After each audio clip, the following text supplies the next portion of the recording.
Hi, everybody. Welcome to this Communicate session on changing behaviours upstream and downstream. Looks like we've got a fair few people joining. So if we just do some introductions and then hopefully we'll have everyone with us by the time we start the presentations.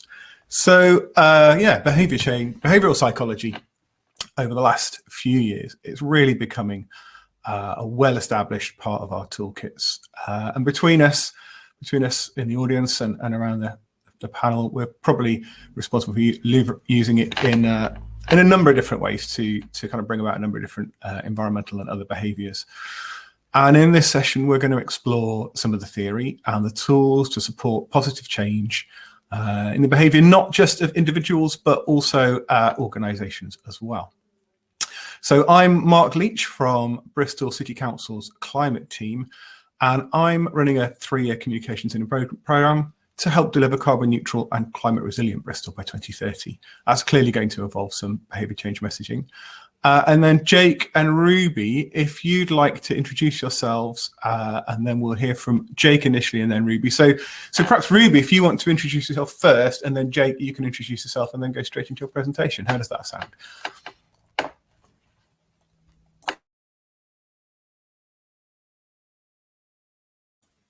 I'll give Ruby a moment to sort out the microphone. The old unmute thing, we've all been there. Just in the meantime, I will just point out that we have the chat, but we also have the questions and answer column. So please do start to ask questions in that section as our presenters are presenting. I can keep an eye on that. Obviously, it's very difficult for the presenters to do that, so I will take a look at that, and then we can handle questions afterwards. Ruby, you had this problem before, and then you didn't have it, and you solved it. So it's not a problem. We'll give you a little while to do that. Jake, would you like to go first? Hi, yeah, sure. I can also jump directly into my presentation if it's helpful to give Ruby a little more time with classic technical difficulties. Hello, everybody. I'm joining you from this really strange Big Brother-like pod in the office to represent the Behavioural Insights team. And for those of you who don't know who that is, we are an organisation that was born in the UK government in number 10 about 10 years ago under David Cameron's governance. And since then, we've spun out as a social purpose company and with the real aim and ethos of applying the behavioural sciences, the psychological sciences, economics, and all of the social sciences to socially meaningful problems that exist in the world in order to try and inspire individual changes that are positive for both individuals and for society. And perhaps what I should do then is just run on with my presentation and to help Ruby. So today, let me just share a tab. As I was saying in the introduction to the Behavioural Insights team, we focus heavily on socially meaningful things, and so the thing that I'm going to be talking to you today about is about pro-environmental behaviour. It's clearly socially meaningful that we change our behaviours so that we can help manage the impacts of climate change and global warming, but also all other categories that fall underneath the sustainability umbrella. And also, I'm going to be talking to you about the level of individuals, because as Mark said, in this session, we're going to cover both the downstream individual behaviour changes, but also more systemic upstream changes in organisations. But so to carry on, I just want to emphasise here that behaviour change is seriously crucial to meet net zero targets. This is a graph from a report recently published by the International Energy Association, and they calculated that 63% of net zero changes have some behavioural element. If you see that, look at that green bar there, that first 8% talks about individual changes that are to do with curtailment. So that's changes that citizens and consumers can make in terms of reducing how much meat they intake, reducing flights, things like that. And if you look at that blue slither in the middle, a more substantial 55% of changes to do with net zero focus much more on low carbon technology adoption. So that's adopting technologies such as electric vehicles, heat pumps, or technologies that help insulate your home. And so there's a huge behavioral element in reaching net zero targets, but how do we do it? Some of you may have seen the Behavioural Insights team use this framework called the EAST framework, and it's essentially synthesized across a large literature base. Comes to the conclusion that any intervention that you need to create to help try and promote a green action or any action altogether needs to be easy, needs to be attractive, needs to be social, and needs to be timely. And over the next 7.5 minutes, I'm going to try and give an example of each of these, if there's time, to demonstrate why these things are so important for green change. To start off with easy, we are all human beings and we don't have an unlimited bandwidth. So things need to be really easy. Pro-environmental things and green behaviors that you're trying to encourage need to be made as easy as possible. These are just a few examples on the screen of ways you can do that. Setting intelligent defaults really simplifies the process of uptaking a certain behavior. So think about when you install a new phone and you often accept pre-registered sort of preferences. It's much more easy, but generally any way that you can reduce hassle in promoting any kind of behavior encourages people to uptake it much more. So if we think in pro-environmental behaviors, filling out any government documentation or forms to apply for like renewable heat incentives or grants for your home need to be simplified as much as possible. One example I've got here to sort of demonstrate this is BIT recently ran an online experiment to encourage the take-up of green pension funds. Knowing how complicated pension funds seem to the consumer, we hypothesized that simplifying that would help.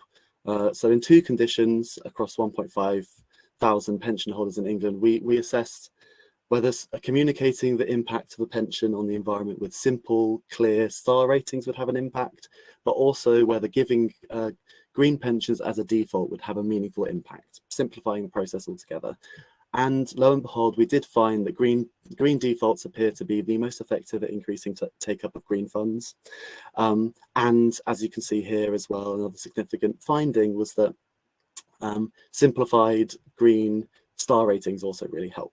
Moving swiftly on, given I've got just 10 minutes, over to attractive. Unsurprisingly, green actions need to be appealing. So you can promote sustainable actions by attracting attention to the thing that's associated with a behavior. If you think of recycling bins being more salient in the environment, can have an effect and encourage pro-environmental waste disposal.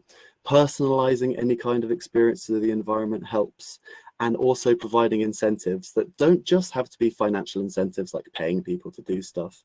They can be more intricate than that. They can be lottery incentives, or they can be incentives that are altogether not to do with money. For example, on this slide, I'm showing you a BIT trial where we emphasize what is gain. So we incentivized vegetarian food selection at a restaurant by emphasizing what you can gain from eating vegetarian food rather than what you lose.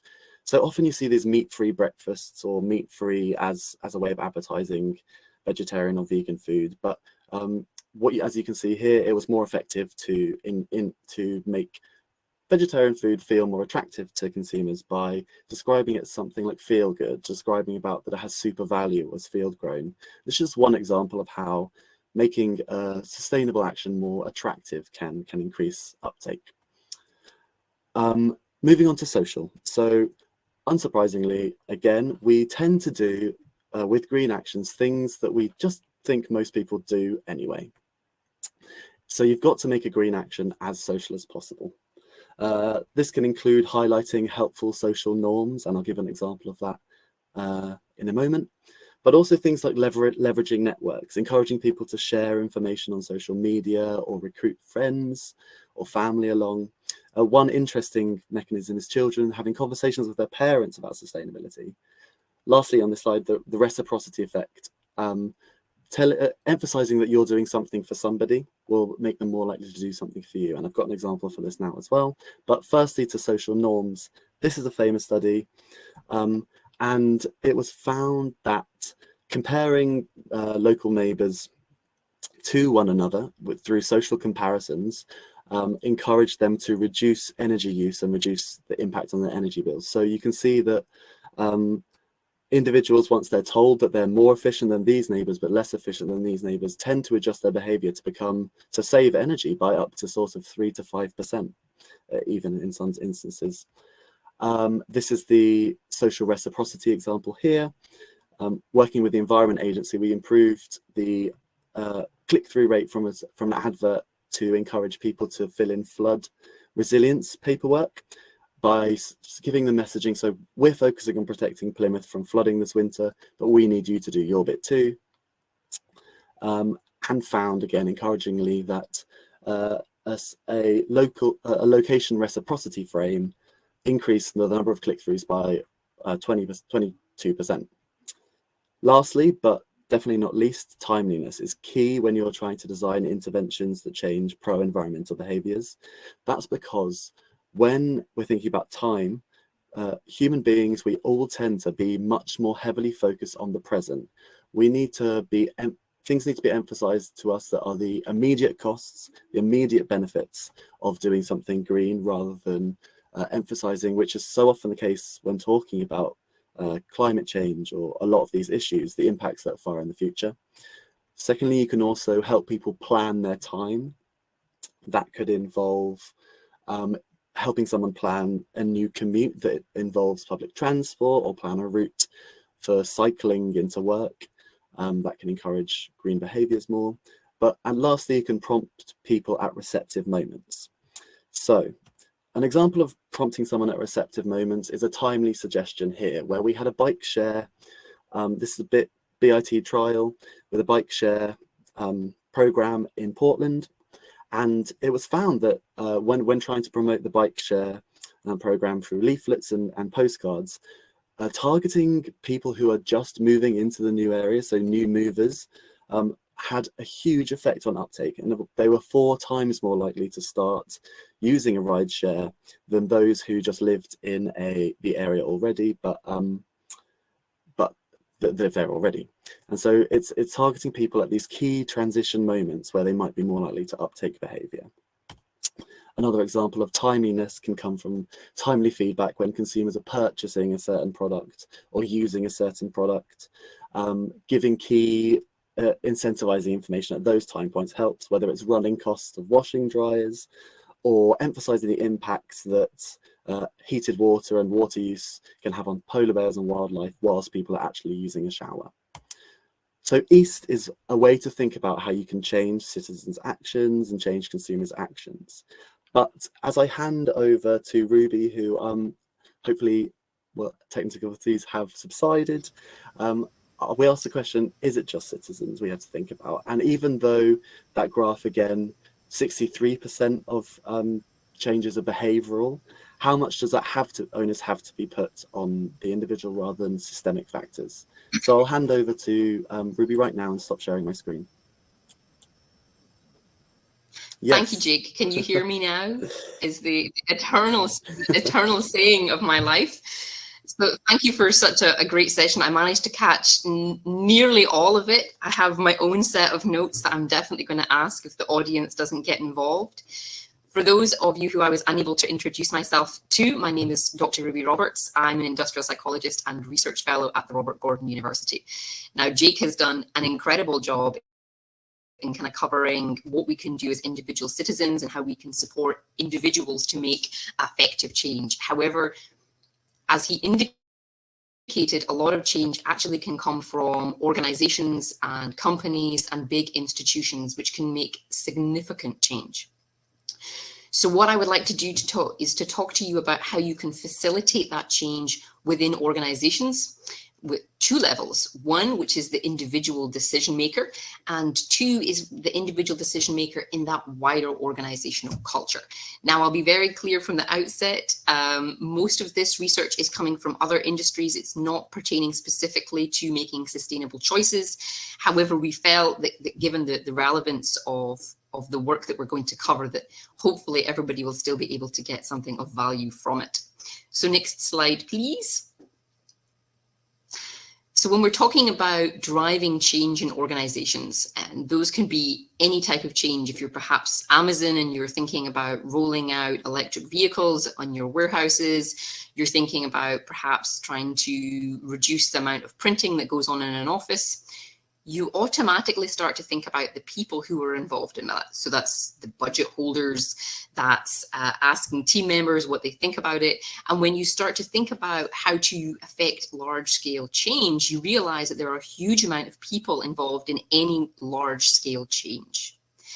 And now, for those of you who are Lord of the Rings fans, it's best to think of those individuals as gatekeepers or as Gandalfs. And those people have the opportunity to act as facilitators and product champions, and they can make that transition much more effective. They can often do it at a cheaper cost, and it will take a lot less time. But they also have the opportunity to act as large blockers, people who can kill a project, who can make it so difficult that it's no longer cost effective or realistic to do a particular activity. Now, this is particularly interesting because we can look at consumer psychology research, and we can see that there are a whole range of different factors that influence individual consumers. But when we look at those corporate decision makers, it's a lot more unclear what it is that's driving their decision making. And this is where a piece of research has came into perhaps shed some light on that. So could I have the next slide, please?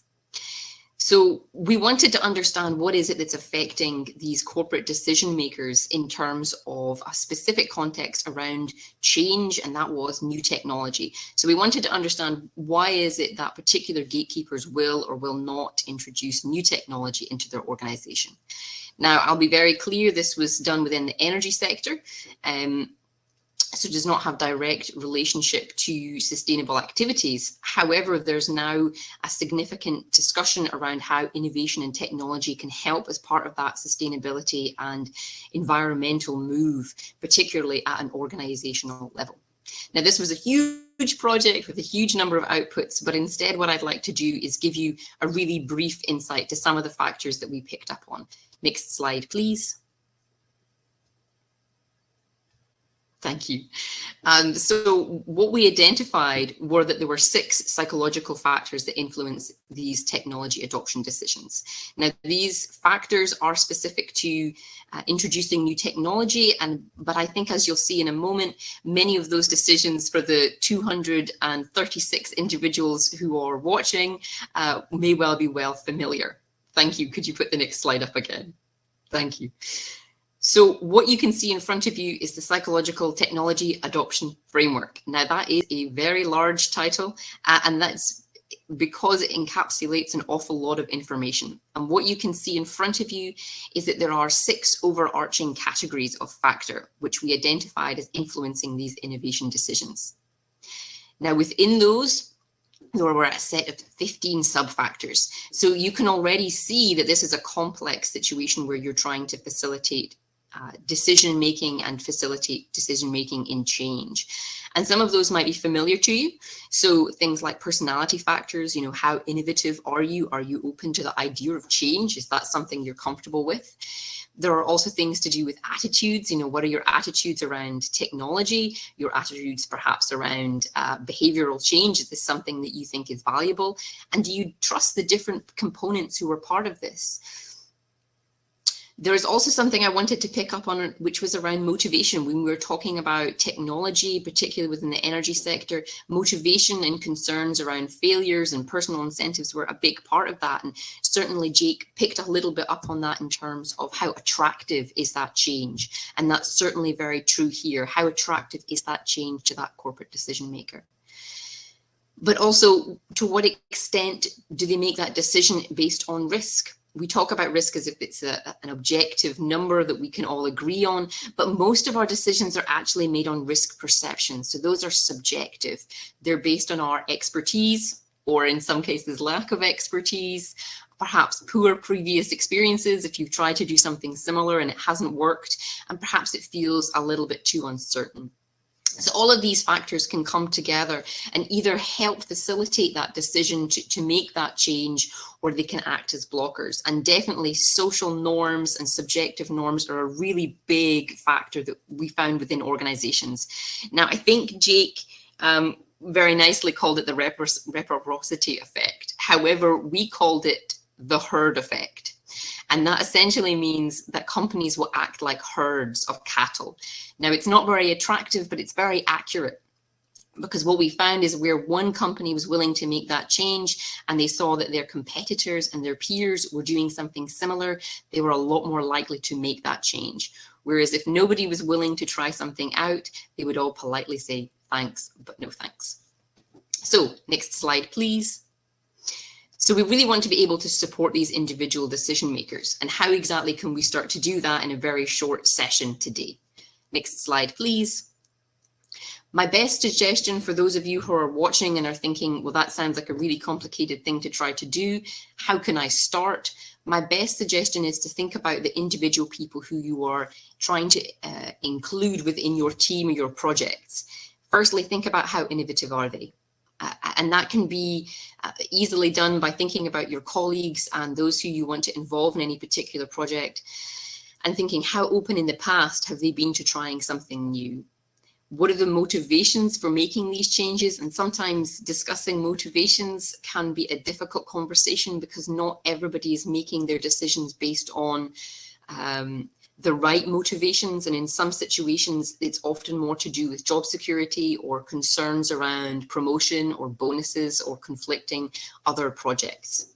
We also need to be thinking about, attitudes and expectations, particularly around change. Are there attitudes around sustainable activities in your organization? Is this something which is expected to change, and how can you best manage those expectations? Because sometimes there is a misalignment. We also need to think about things like trust and social harnessing product champions through social factors. However, the real key part is around organizational culture. No, Stuart, you did great. One more slide. You did beautifully there. My beautiful assistant in the background is to think about organizational culture. Now, in this context, we're talking about how can we drive sustainable decision-making and, environmentally sound behaviors. But organizational culture is a really powerful tool when you want to drive patient safety, whether you want to move to low carbon energy or whether you're moving toward something else or something which is different. And organizational culture really comes down to what is it that makes your organization work? What's your norms, your values? What is it that's prioritized? And it's often referred to as the DNA of an organization. How is it that you work, and what are the normal ways of working? One more slide, please. Thank you. So how can we start to facilitate that positive organizational culture? Now, your starting point is always to think about what is that organization's values? What is it that you value and prioritize? And one way which perhaps can be a little uncomfortable is to think about, in a situation where you run out of time and you perhaps run out of money, what is it that you continue to do? Because the thing that you continue to do, that is your priority in your organization.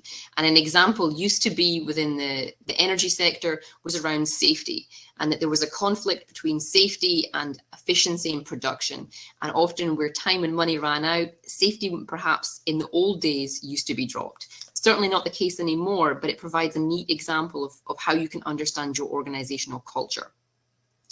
Thinking about those norms and the status quo, often with organizations facing a huge change, there can be a lot of resistance and a much ingrained resistance and preference for the status quo, where it seems easier just to continue doing what you're doing. Whether you want to facilitate patient safety culture change, innovation culture change, or sustainable behaviors, it's valuable to be able to learn of how to do that, because let's be honest, that's really complex activity. Now, I would definitely suggest you come to events like this and you learn from others and you learn more about it. But I would argue that there'll be many people within your own organizations who have done work around facilitating change, whether it's specific to your project or not. They can still provide really helpful insights, things about how to get budgets signed off, how to use procedures and strategies to your benefit, who to talk to, when, etc. And having that learning environment can be incredibly powerful. I'd also think about those rewards and incentives, thinking about, how your resources relate to that and what's that overall organizational vision. So let me just finish up my final slide, which is around leadership. Now, we talk about leadership as if it's the only leaders sit in C-suites and that the only leaders that we know perhaps wear suit and tie, but actually we all have the opportunity to be leaders in our own organizations. Whether you're, a manager or an operator, a technician, a policy strategist, whoever you are, I can guarantee that others in your organization will be looking to you in some capacity to lead in this way. We all care about what other people do and the way that they behave. And so that means that we can leverage that to act as leaders and to go forward in our organizations to make change, even if those changes are just the way that we talk about the problem and perhaps setting up some kind of networks to share. So that's everything that I would like to say in my very short 10 minutes, super fast. If there's anything that you would like to know, please do contact me and I'm more than happy to tell you more about it. So that was my whirlwind. I hope that was okay, guys. Yeah, that was great. Thank you, Ruby. Thank you both. Really interesting and really relevant and contrasting as well. So really nice to have both sides. And I can see questions coming forward already in the Q&A. I was lucky enough to attend a half-day session on EAS2 by some of your colleagues, Jake, a while back. They ran for BC, Bristol City Council. And it's great not only to have a sort of refresher, but also to see how some of those case studies and examples are coming on in the sort of 2-3 years since we did that. And on the on the Communicate committee, we're always interested to see what other diverse sectors have achieved and how this can be applied. So expecting some sort of, and actually judging by audience feedback, that seems to be quite popular, doing a bit of that as well. So yeah, let's just have a look and see some of the questions. So we've got a question from Natasha Clark. There is increasing pressure on water companies to reduce household water consumption, but should this individual behaviour change, in other words, to be water efficient, be led by government and social influences? So I guess that's probably for both of you. Jake, do you want to start? But I can imagine you both have a take on them. I mean, it's such an interesting question, and I'm sure lots of people have thoughts on this.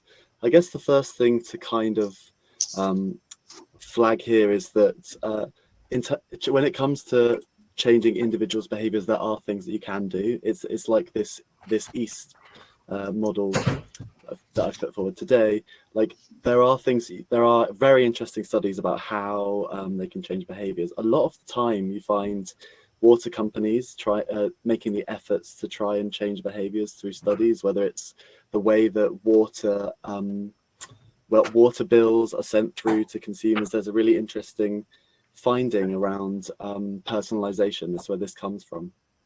If you personalize water bills, so you give someone a lot of really bespoke feedback about their water use, they're much more likely to be sort of engaged with it and find it attractive, but also sort of change their behaviors around water. And so you see there the efforts coming from the actual water companies themselves. When it comes to the question of the amount of government interaction, that is a huge question on the whole net zero or any environmental thing. And it talks to the theme that we've sort of run through this as going further and further and further upstream, or the higher powers that be. And I don't know if there's any thoughts to pick up at all on the impact that governments could potentially have on water companies and how that goes down. But should I pass the mic over? So my experience in getting anybody to make change is that you make it easy, right? humans are not that complex of creatures. If you make the right thing the easy thing, that's what they will do. And I loved your example of the little thing in the shower that would show you exactly how much water the individuals had used and how that would save so much water in a particular time, and relating that to saving wildlife. I know I want one of those. I don't know where we get them. So on that principle, if you can install small, relatively easy ways of facilitating change, that's great. But I always take the approach that as an individual, there's only so much that you can do, and that there is a responsibility from larger organizations to start to come into that conversation. And organizations, whether it's to do with environmental behaviors or safety change or innovation, they will often tend to do the thing which is supported by policy. And we saw that in terms of safety culture in the energy industry for many years, where companies would only tend to do the thing that was required of them. And when the policy changed, that's when they started to see large-scale industry change. So I would certainly suggest it was a combination, and individuals shouldn't be demoralized, but certainly larger scale change can come from policy making. That would be my take on it. Fantastic. Thank you very much, both of you. There's a few more questions coming. So there's 3 more questions. So let's try and get through as many as we can. We've got plenty of time, I think. So this is an interesting one, I think, from Sienna Sommers, if I pronounced your surname correctly. What do you think are the most frequent mistakes for influencing behaviours in the sustainability/climate change movement? And I think whether or not you're part of that, I think you get a very particularly interesting take from outside the movement as well as from inside. So is that the most common errors or things that we think will work and they don't? Is that what I'm getting at? Yeah, I think so, yeah. I think that the most common misconception for change, any change, is that it will be easy and that we can start it and that will be fine. But really, sustained, effective change requires a significant amount of planning and time and resources and expertise. And sometimes we can forget about the huge amount of legwork that goes into that. You know, Jake's presentation was very nicely put together, but I'll guarantee that represents a huge amount of work coming to get the East framework, right? So all of that requires a lot of preparation. And so sometimes it can be easy to think we can just do it in one go and then leave it, whereas most of these challenges are things that you need to prepare for and then you work at every day, or you work at every week. You can't pick up the sustainability conversation at one meeting once a month. You need to be having that conversation regularly at your weekly meetings, all the time. That would be my main suggestion. How about you? That rings true, I think. And just before I bring Jake in, there's a very related question here, I think, from Grace Walker. Are there any examples of behaviour change projects from around the world that didn't have the impact expected despite hitting all the key elements? I think that's a great question, because we all know things that just should have worked. Everything was right, but somehow they didn't. So Jake, either on that or on the general most frequent mistakes, what have you got to? That's they're both great questions, and yeah, seeing Ruby laughing there, I've got with 2. Okay, so I'll quickly pick up. There's 2 key mistakes I think that are often made in behaviour change things, to build on the just focusing on not focusing on sustained change that Ruby mentioned. One is the assumption that knowledge, that sort of citizen knowledge, will actually make any kind of difference at all. And like that telling people information about the planet will have an impact, or telling people even quite salient and emotional information, just like the polar bears thing, will actually change what people do. So there's just so many different determinants of behavior. Just in the model that Ruby put forward, knowledge just comes up in as one tiny determinant that shapes what people do. So often you'll find campaigns that seek to inform, and if that's all you've got, you need a bit more wind in your sails. And so to build on that, then the second point I think is, I guess what we're trying to say as a panel today, that just focusing on educating citizens downstream rather than what you can change about the environment further upstream or within the context is environment is key when it comes to these things. Studying meat consumption reduction behaviors, for example, is a lot easier if you just take meat off the menu, change the environment so it's not there at all. So knowledge and the wider environment is the key thing in that one. In terms of behavior change interventions going wrong, absolutely all the time. And that behavior change is so hard. It's why we're here today, and it's why it's so hard to synthesize these models down, either the East framework or the tech acceptance model put forward by Ruby. These aren't hard and fast models where you can 100% guarantee something through ticking all these boxes, and there are loads and loads of examples all the time actually. And you often find that effect sizes, you may have noticed through some of the data presented today, they're quite small, and you kind of want there to be a huge change in behavior. But it's about understanding that even if you can make a 5% change in energy behavior or a 10% change in recycling here, that actually saves a lot of money and has a really meaningful impact. So you're completely right. It's a flawed. There are totally flaws. Fantastic, thank you. Okay, there is a lot of questions now, so we're going to have to pick up the pace a bit. So we've got a really interesting one, probably primarily for Ruby, I think, from Julie Jamis. So we see a lot of campaigns with NGOs and individuals putting pressure on companies to change their practices. Do you think that is an efficient way of driving behavior change? So from with the company instead of from within. So if I think about the conversations that have gone on, for example, in the oil and gas industry, most recently around emissions reduction and climate change, certainly NGO putting pressure on organizations such as those in the oil and gas industry to change their investment profiles, to change their operations, they can have an effect indirectly by raising this as a concern, which starts to get picked up in the media, and that can then start to be picked up by our social consciousness, and it starts to become something that we start to talk about. And then when we start to talk about this in a regular conversation and not something which occasionally is mentioned, then we start to see that being picked up more by investors, and then there start to be concerns around investment profiles, and that is when you can start to see really concerned faces in those C-suites, in those corporate executive groups where they're starting to be concerned. And that's certainly been one of the drivers for changing investment profiles in oil and gas companies. Was a big part of that, was that change in conversation, which certainly was influenced by NGOs and non-governmental groups. Great stuff. Yeah. So there's a kind of cycle through different elements, including the media. I think we can all think of examples of that. Yeah. That's great.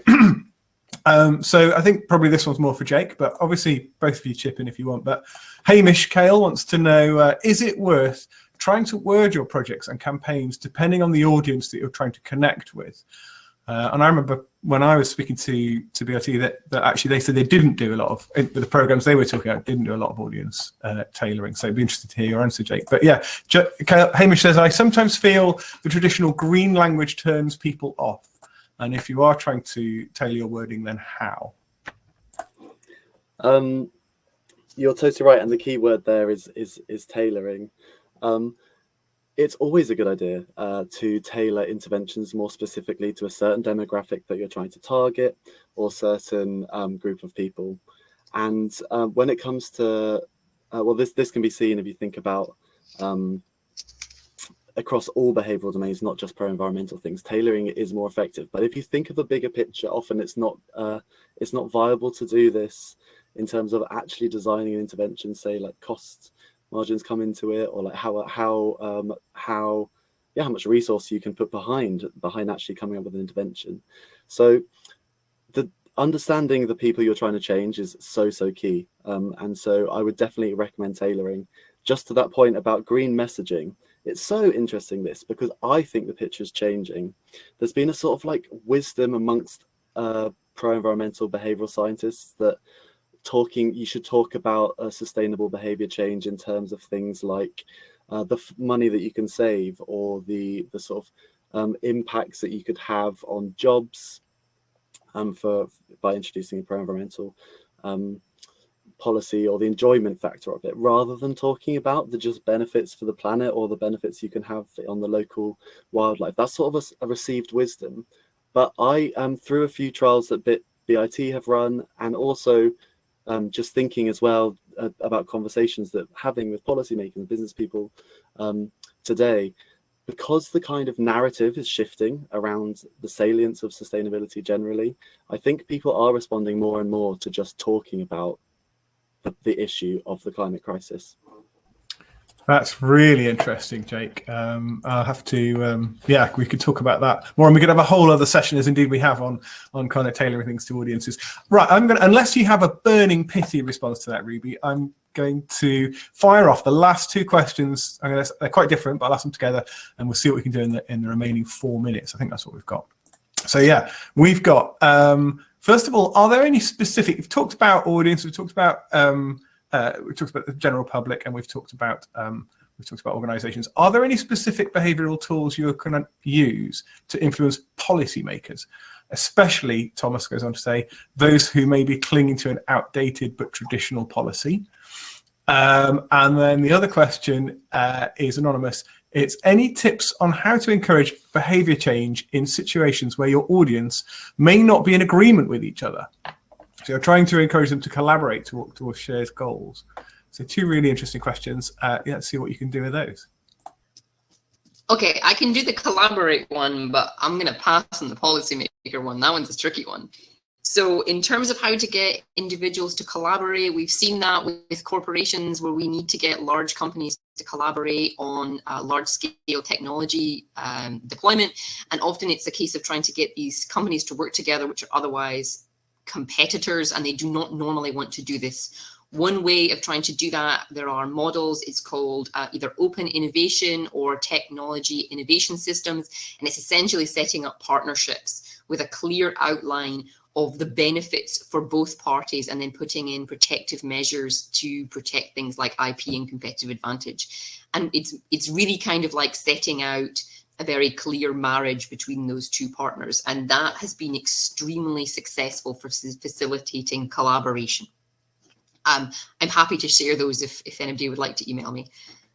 Your go, Jake. That's a great answer. So I'll maybe try and pick up the policy one.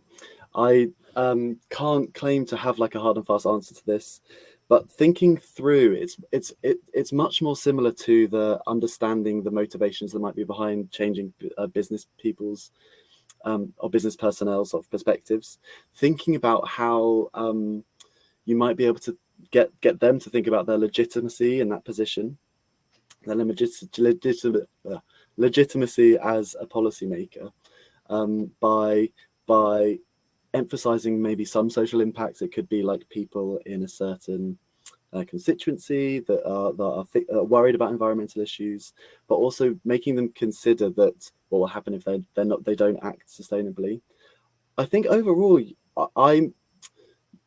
you might be surprised, but I don't know your own experience, how often generally people are quite up for making efforts for the planet, and even policymakers are up for doing the sustainable thing. A lot of the time I find the barriers come through sort of more higher up administrative, organizational barriers, or time and resource and funding, whereas the actual motivation to do the green thing, we're all people, we've all heard of David Attenborough, and we all do want the planet to survive. So it's an interesting one, thinking of them as an individual as well, but I don't have the answer. I'm not sure anybody has the entire answer, do they? But those are some very interesting some answers. We've got some really interesting comments coming through in the chat. Obviously, I think we're going to end the session on schedule. But if you're around to look at some of the comments in the chat, there's some really interesting examples and case studies. But I would just like to thank both of our speakers. Thank Jake and thank Ruby, and thank our audience for joining in, asking some really fantastic questions, and contributing to the chat too. So thank you very much. We can go back now over to the sessions and to the stage, and hope you enjoy the rest of Communicate Conference. Thanks, Mark. Bye. Thank you. Have a great rest of your day.